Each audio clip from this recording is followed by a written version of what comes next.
coffee hour last week drew residents interested in discussing the Highland Building, the situation at Ferns, and the ongoing conversation regarding Carlisle's conservation land. So these are not a surprise to you, but these are the things that people are talking about at the coffee hour. The next one I'll be holding is on Tuesday, September 15th at 10:30, right out there on the patio. For HR report, would like to let you know that the BOH, the Board of Health, appointed Janine Bloom, a known name here in town, as the health agent. So her position was reclassified to health agent, and she will be the department head for the Board of Health. The idea behind changing the classification was that the position will grow as as certifications are obtained, and it matches the long-term plan for the Board of Health. Next up for the Board of Health is the assistant position, and then addressing all of the positions to include the registered sanitarian and the public health nurse. On Wednesday, August 19th, town staff participated in a full day of professional development and training. I let you know about this. This was designed to meet your training goals and policies while also strengthening our personnel and developing them. The staff received some targeted training. We toured the library, the wastewater treatment plant, which was the highlight of the day for some, Diamond Park, Carlisle Public Schools, and we did all of this on the COHS buses. Thank you for allowing us to take this time and the community's patience as we closed Town Hall. It was a great day, and it ended with ice cream, which is always good. We're currently interviewing for the Community Services Coordinator position. Another round of interviews will be next week, so we hope to have that position filled for you soon. This is the shared position between REC and the COHS. In terms of department updates and information, the culvert design proposal, which is in the packet, is designed to complete design for 4 of the town's most critical culverts. You remember that from the report a couple years ago from Nitch. 3 of them are on East Street, and 1 of them is on Tophet Road. So this funding has already been passed by town meeting, the $300,000 necessary for this proposal. It'll end in construction documents that we can bid and then put these culverts onto the capital plan. So instead of saying a pool of money for the next 4 years, we'll be working to repair essentially a culvert a year. And I did vet with the various permitting boards and niche that these designs would last 4 years or even 6 if you wanted to stretch it out in terms of capital planning. So if you are willing to approve that proposal, then we'll get to work on that with the goal of having something bid for next town meeting. Not the one in November, the one in May. So you need a motion. Motion. Move to approve the proposal of Niche Engineering to complete the design of 3 culverts on East Street and a 4th on Tophet Road, and authorize the town administrator or their designee to execute the contract after review by town council. Second. All right, any discussion? All in favor? Aye. None opposed.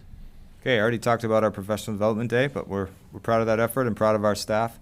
For capital project updates, the Connected Carlisle Sidewalk project I presented to the CPC, as I told you earlier in this meeting, to seek funding for the ADA improvements. They definitely demonstrated support for the ADA elements as maybe part of Diamond Park, but they wanted to check the eligibility for the way that I requested this grant funding.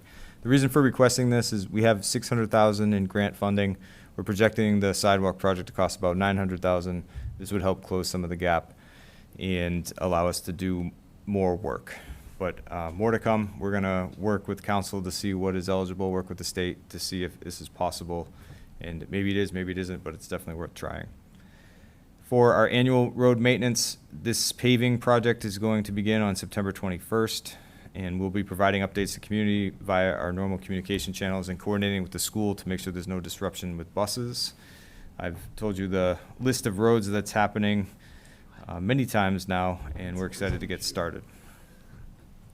For elevator modernization project, it says I have no information, but I actually do. One of the elevators is done, the elevator at the school. There is one last state test that we don't control that's happening on Monday, which means there'll be one day where school is disrupted and the elevator isn't there. So that's pretty good, and a great job captaining that project by Stephen Kinnearney. Great. Future CPS projects, you heard some of them from the MFC. The retaining wall, which is funded by a state earmark.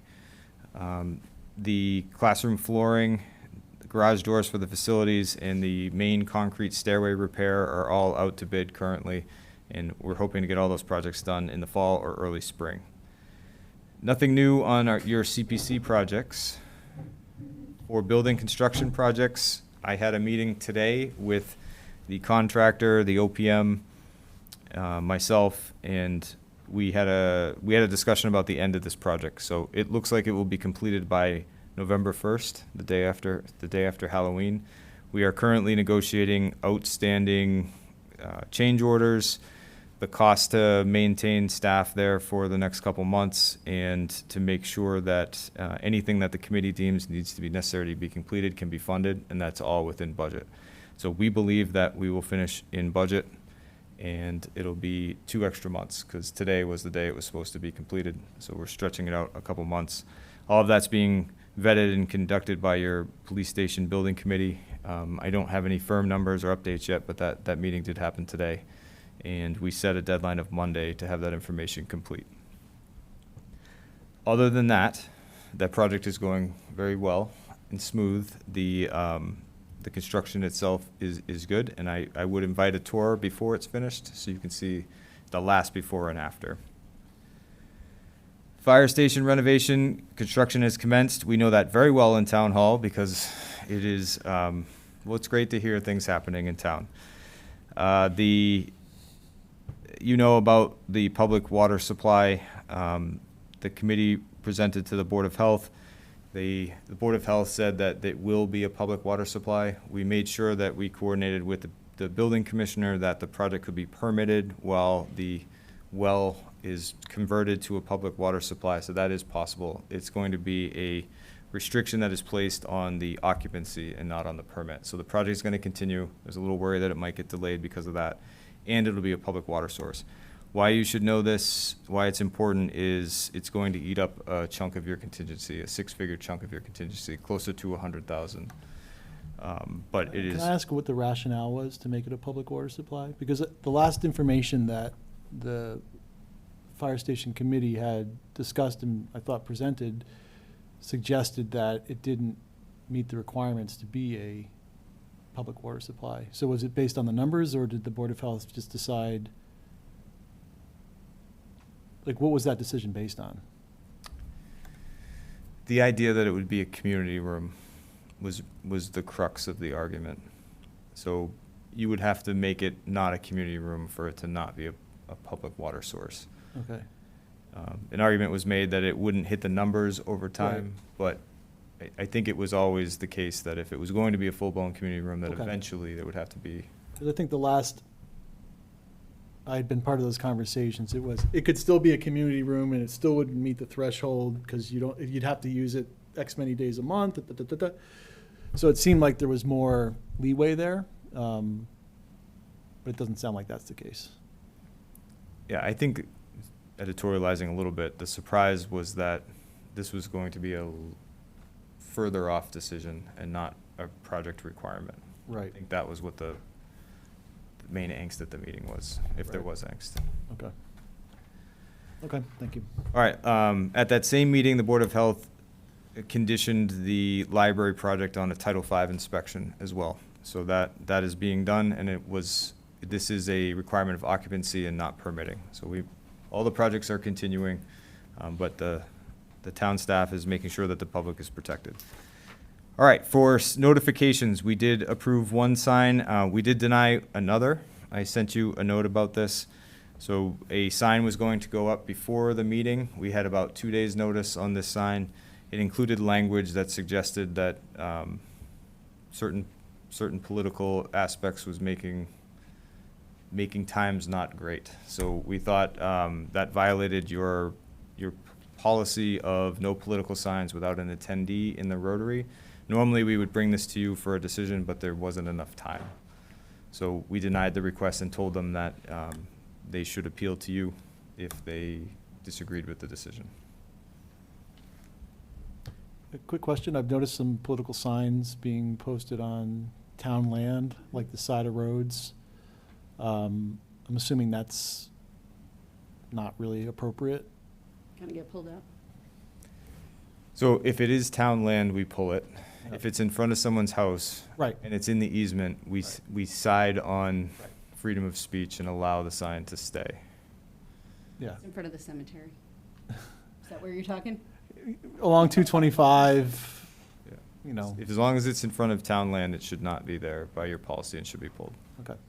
But if it's in front of someone's house, even though we technically Exactly. own the land, we don't touch it. Politicians and roofers like to put signs everywhere. Roofers, you can pull it. Yeah, no, I do. You might see me out there pulling signs. We're really thoughtful about this. We don't want to violate people's free speech, but we do get a lot of complaints about signs. And I just separately, I mentioned to Ryan individually that I think, I think his decision-making's great, and I don't worry about this, but I thought and I don't even know if we need a policy, but I think it's a good idea if there is going to be a denial of a sign, to have the chair of the select board know about it, just so that, because it potentially is a political issue then and stuff, so, I don't know, but I don't know if that takes the requirement, I mean, we have to kind of say that as a board, that we want that as a. We could also put a condition, like, you need to notify us more than 2 days. Like, we should have some advance notice so you can review it and, when necessary, talk to the select board. we try to accommodate because we get a lot of late requests. Sure. He's doing his best. I don't. No, I'm saying in our policy, we Oh, no. might say we require like 5 business days or something Right, like that, right. too. But as he's saying, some people come to you and they're like, I forgot my pancake breakfast is, or whatever it is, and so you wanna help people, our residents. So Waffles are making the country bad. We've had a pancake breakfast. Travis and I discussed this, and while there isn't a select board member that I've worked with here that I wouldn't agree that you could delegate that one to, there are examples of delegating to one person and maybe them not deciding in the best interest of the board. So I would just be careful. No matter who you choose, there's going to be some bias. Well, you suggest just notifying them, not necessarily making a decision. Right, Yeah. because they can't overrule your decision. I'm just saying, so you have someone who knows about it, so that, There are people who think they can, though. But your requirement is the board would have to, any change of your decision as a board Yes. so. Ideally, my position is representing the entire board, Right. not one person. You just want like somebody to know so that like when the person who gets denied calls up and is Well- mad, that I also. you've got yeah. awareness, is that it? Yeah, that was it, but I also thought, it could be input, but you're right, having one person have input. There was an issue before where, I thought it rose to the level that we should invite the applicant into our meeting, which we Yeah. did, and I thought it was important to have Right. that discussion, because it set a precedent for what speech we wanted to allow, what we thought was free speech. And I thought that was important to have that discussion, and if it never came up, Right. so I don't know, it's just, In this case, you didn't, even if you wanted to do that, you didn't have time to do it. Correct. yeah, So it's I'm like- not saying he made the bad decision on this, Yeah. I'm just saying, if it's unusual that you deny something, it's like, I should probably run it up the chain a little bit or something. Sometimes groups have traditional signs, but then they add something to it that Yeah. Yeah. makes it something that you would at least want to look at. We had the example of I think it was the Easter pancake breakfast, but then they also said, and come to the mass, right? So that triggered at least a conversation with you. Right, Whereas in the past, it's just been the egg hunt or something. right. In All good instance- stuff and worthy of discussion, none In of it's bad. instances like the earlier request that was denied, do you give them feedback to say, you can advertise the meeting, but it can't include, Yes. and then, so they have the opportunity to change their sign, and if they can't change their sign, then, I think giving people that feedback is useful. And if, at the end of the day, they don't have time to adjust, then it's kind of back on them. That's a good point. Okay, it's just. All right, and 99% of signs, Yeah. we just tell you about them because they're for something Well, great. we used to have to vote on every one, and Yeah, we it was a said, lot of we're time. giving it to you, just take care of it. Okay, for employee recognition, I just briefly want to say spending a full day learning alongside the staff is one of the great privileges of this job. So it can be difficult to step away. We all have a lot to do, and the employees all have that attitude, I think, at the start of the day. Right? They have much to do, but professionally developing our employees, bringing them together, having them see what each other does by touring facilities and all these different things allows them to understand and to do their jobs better. So I appreciate this board allowing us to do that, the staff engaging it, and it's just great to work with a lot of smart people who are really interested in making the town they work in better. For your upcoming meetings, you're having some more joint meetings or discussions with the Conservation Commission, which will be a very interesting discussion given all the land use things that they're dealing with. The Recreation Commission, who is now sharing an employee with COHS and has a lot of long-term plans themselves for capital. Your ADA assessment is coming before you. The library folks are going to come in and give you an update on their renovation, and then scheduled 3 employee meetings in the next 2 months with you. A state of the police department, a state of the fire department, and a meeting with your treasurer, Sandy Nason, all your appointees. That's great. And we got to fit in the town meeting stuff, so. We haven't added a meeting yet this year, but we're packing it all in, which is good. And that is my full report unless there's any questions.